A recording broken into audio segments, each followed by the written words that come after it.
Assalamualaikum semua. Kalau bagi siapa yang ada free ebook Telegram bot dan kita bagi kadang kita bagi link untuk orang download magazine ataupun ebook percuma daripada website kita, kadang-kadang orang tak buat. Pertama, kedua, kadang-kadang orang ni malas nak tekan-tekan, betul tak?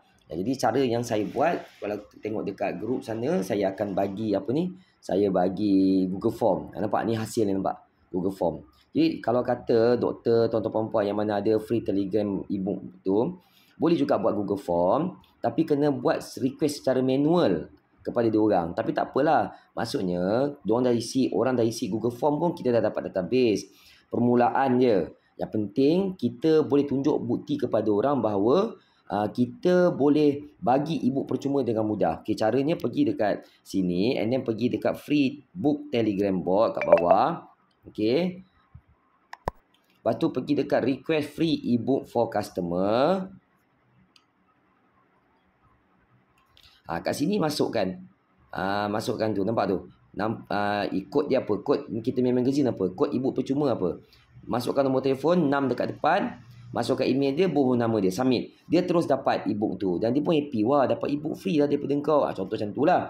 Tapi kalau kata nak tunjukkan bahawa sistem kita boleh capture banyak database untuk permulaan, nak bagi orang kenal bookstore anda, just bagi Google Form dulu. Google Form, so diisi nama dia, nombor telefon dia, email dia. Cukup. Macam saya buat dekat group. Saya sengaja buat benda tu untuk tunjukkan contoh. Okey, bila dia dapat tu buat pelan-pelan. Masukkan dalam sistem pelan-pelan. Macam ni satu-satu. Okey, pelan-pelan dia. Contoh masukkan kod ebook ET apa kod buku dia? ET 2109. Okey, nombor telefon saya 011256180098. Email saya asrul.roslan@yahoo.com. Okey, nama saya letak Shiro. Okey, ini saya submit. Dia keluar tak magazine tu? Keluar magazine tu. Nampak? Ini saya confirmkan. Okey, terus dihantar kepada saya, kepada orang yang kita orderkan. Okey. Jadi contoh kalau saya buka dekat Telegram saya. Buka Telegram saya. Okey, buka Telegram. Nampak?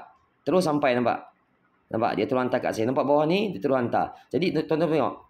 Ini bila you buat talk, you boleh tunjuk ke orang. Tapi jangan bagi nampak database.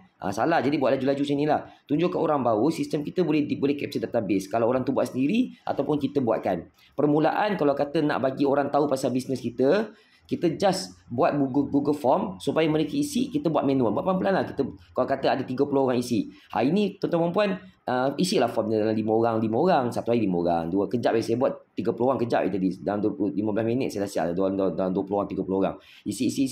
Sistem akan hantar. Lalu dia akan tanya, Dr. Wawa, you pakai sistem apa? Baru orang akan start eager nak tahu. Okay? Good luck. Assalamualaikum.